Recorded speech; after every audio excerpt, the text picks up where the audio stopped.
Welcome to Lost Culture, your one-stop destination for everything pop culture. My name is Aston, and today we're going to do a review and a recap for Empire. Okay. Welcome to Lost Culture, your one-stop destination for everything pop culture. My name is Aston, and today we're going to do a review and a recap for Empire Season 3, Episode 2. So in this episode, we basically get to see Welcome to Lost Culture, your one-stop destination for everything pop culture. My name is Aston, and today we're going to do a review and a recap for Empire Season 1. Welcome to Lost Culture, your one-stop destination for everything pop culture. My name is Aston, and today we're going to do a review and a recap for Empire Season 3, Episode 2. So in this episode, we get to see Tiana's performing again. We're at the, I don't know what event we're at actually. We're just, we see that Tiana's performing her new song. It sounds a lot like an old Rihanna song. Honestly, I see her trying to run with the Caribbean vibe that's going on with everybody, all the Islander sounds that everybody's using in their music right now. But she sounds really like a Rihanna ripoff. But besides that, we get to see young little Romeo's. Yeah, Romeo's back. We see Percy Miller. He's performing with Tiana. Obviously Hakeem doesn't like that because we see Hakeem at her crib the other night, and we see Hakeem's getting real jealous. We see Romeo and Tiana actually have a kiss. He's actually grabbing her butt and everything on stage. Definitely is making him jealous. Now, my big thing for this episode, welcome to Lost Culture, your one-stop destination for everything pop culture. My name is Aston, and today we're going to do a review and a recap for Empire Season 3, Episode 2. So in this episode, we're basically going to call it What That Mouth Do. So with this episode, we see Lucius in his office, basically looking at the server, the streaming service, and see how many subscriptions he has. I think he got 6 million or something like that. Well, 6.5, something of that nature. And we see he's in there talking to Anika. Anika's talking to him. We see his face change. He's basically got her assistant under the desk, giving him head. This boy is a fool. We see she get a little concerned for a second, gets upset when she finds out what's her name. Then I love how at the end of the episode we see Anika does the same thing to him with the UPS dude was USPS, so United States Postal Service, but he was wearing the brown UPS outfit, so he was dropping off more than one type of package. You understand what I'm saying? He basically get the phone calls from his mom that Anika got. I'm assuming that Anika is doing something. She doesn't really say it as a man. We don't really know what Anika's doing. We just know Anika's doing something she's not supposed to be doing. She's in the office. She's looking over the numbers, and we see she does a little bit more. Once it hits 10 million subscribers, we see basically Anika orgasms. So she's there. Basically, that pisses off Lucius. Lucius goes and gets the gun and runs over out of the door. That's what we see. Lucius and Anika actually have this little big face-off, because obviously him and Anika have been having this little off for the last couple episodes. We see Anika's had the baby. Anika wants to go out and live a life again, but he wants her inside the house so the FBI can't get to her, taking care of the baby and things of that nature. But it's not. She basically is trying to put her foot down. Look, I'm gonna start doing what I want because you need me much more than I need you. And if you go down, I go down, and it's vice versa. So that's cool to see Anika start making her power moves. But back to Lucius this whole episode. Lucius has been all about these numbers. Lucius is serious about getting his subscribers up. And I understand, he said, he gonna lose 50 million if he doesn't get this right. And only time can tell how far they're gonna actually get with this.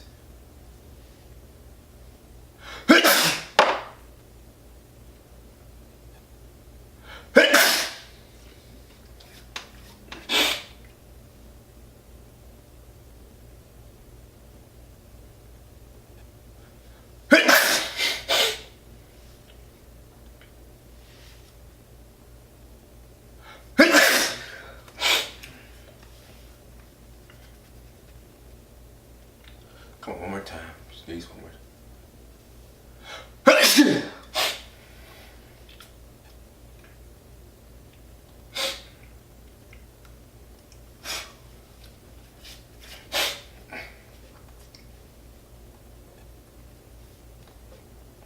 And he doesn't really want to lose that money, so I completely understand him harping on the numbers.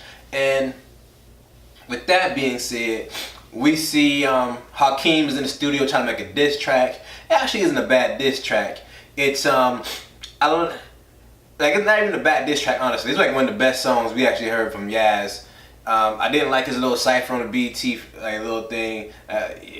Yeah, he just stick to Empire raps. And besides that, like I actually like his music. Well, not his music. I liked his verse that we got to hear on this track. Actually, most of the music he's been making this season actually hasn't been bad in my opinion, and that has been as bad as some of his older tracks. But moving on from there, we get to see Jamal is still having his issues with PTSD. He's actually going to like a group to figure out his PTSD. He went to the PTSD group.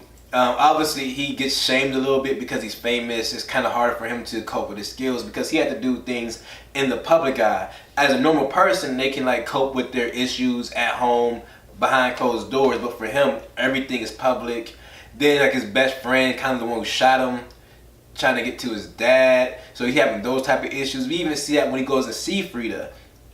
And Frida, every time she raises her hands or anything, she says something a little too loud. He has these flashbacks to where she's shooting him. He's trying to forgive her, but he really can't. So like we see him snaps, and he basically asks for her to get released. I don't know how much more Frida's going to be in this season. I don't really see a purpose of her besides for Jamal to be like he is, but I feel like Jamal has made a lot of progress this episode. Even though it's like it is him needing more pills, whatever. We see he's able to sing again. He's performing with Mariah, or Kitty, as she's calling the show, and Kitty is like super famous, as like she would be. Like I'm pretty sure Mariah had that in the contract. Like she had to be like a superstar. So she did that. We see to make the track that actually helps get subscribers to the show. Not to the show, but to the Empire's little streaming service. I got Empire Extreme is what it's called, the streaming service, and that actually helps out. We see, even though Lucius earlier made a deal with Jamal that he would not release the Black and White album as long as he got this little venture done, which he did get done. And technically Lucius did keep his word. He did not release the Black and White album. It's all semantics. He went around it. He made a little loophole. He just released the Black album. So he can't really get upset. He can get upset because he did like kind of lie to him, but he did keep his word about not releasing the Black and White album. He just made it the Black album. And going around that, like you see, it actually helped the streaming services. I think that's what really pushed it from that 6.5 all the way up to that 10. He said that like it's probably going to double the streaming thing in overnight, which it did. And we see him and Cookie have a kind of fallout because of that, and it's all because of him and Tay over the music, the company, her dating Tay Diggs and everything. So we see Lucius also tries to bring in the little boy that freestyled for him into the fold. He used that to get Tay upset. The councilman gets upset at Cookie. Then he ends up showing Cookie what he's trying to do and why that boy is so important to him, and how I think it's called Black Girls Code, the next little coding thing. And we see he's a very good coder. He's going to MIT, I think he said he was going to. And Lucius basically pulling him off that track. And that's where we see Cookie like, look, as long as you go to school, if you're still interested in music, we'll have a contract for you in 4 years once you finish school. And Lucius not really feeling it, but we see Cookie got a little bit of pull, so obviously she can do it. And we get to see Tay actually goes in for the kiss. She turns him down, even though she was just messing with Lucius about it, like even by giving him some. So we'll find out what that relates. I do see them dating in the future of this show. I don't know how long they're actually going to date for, because we know Lucius and Cookie's not really going to stay away from each other for that long. Now, back to Now we have to worry about Andre. Andre has a lot going on. Like Andre just got arrested for basically trespassing in his own home and resisting arrest, which was, I see they're like trying to go back on a more like a Black Lives Matter type thing, and they're trying to get to the progressive roots of the show. Cause we know when Empire first started, it was more about like a guy and his children, and it kind of like once they started getting ratings, it seemed like they fell off. Like they went on more of a way to get ratings, and now they're more about telling the story of these characters, which I like and I enjoy that. Now we see they're pushing the Black Lives Matter movement. We see Andre got his charges actually got upped. Now he's getting to assault and battery against a cop, and we find out it's all because of Tariq. Tariq is really doing the most to try to get these individuals to go against Lucius. And even like the other part of like, if the case was dropped against Lucius, why are you still why are you like trying to get this? Like, why are you still trying to get these charges to stick? Not even getting charges to stick. He's trying to make up new charges. Like, why are you pursuing this when there's nothing for you to be pursuing? So we know he's actually doing this on his own. The FBI is not trying to get him. We see they're trying to, I don't think Graham is actually attached to Lucius, but the fact that Graham was being investigated due to connections to a different group, Tariq is trying to basically tie that into Empire, which I don't think he really could do because he's not an Empire artist. He just did a song with an individual. And I don't know how much Graham is actually going to be into this season. That's Romeo. I'm assuming he's going to be in it for at least a couple episodes because we see Hakeem just took shots at him. We see Hakeem actually was sticking up for a girl when Exhibit choked her. And we see he's not really with it. He went to his dad to talk to his dad about it. And that's when he's like, look, he's doing all this just so we can get what we need. But we see at the same time, when Hakeem said he's not with it, Lucius like, look, I'll go talk to him and figure some stuff out. So it's like, it's cool. I actually like to see that. And I like how she had a voice to be like, look, I know you're mad at your ex-girlfriend, she moved on or whatever. This don't make sense to bring me into it. There's no reason for us to go hit against each other if we don't have to. Like, I had no malice feelings toward her, no like any like thing like that. So why are you bringing me into this? And I liked how Hakeem had the creativity to actually sample Tiana's voice or her song actually to do it. It didn't sound good in every place. Like I said, his verses sound good, but once they started getting like editing her and everything, it just didn't sound right to me. Exhibit gonna like I said, they gonna have to clean that up, make it sound a little better, fit a little bit better to the places. I obviously think Hakeem did this on his own, and Exhibit's gonna clean it up. But besides that, like this was a pretty good episode. I like to see how everything is unfolding, still like unraveling. I don't mind like all the drama. I like to see how they're still pushing the music and everything. Even though all these characters had different aspects going on in their life, different type of struggles and everything, they're still pushing everybody to the forward.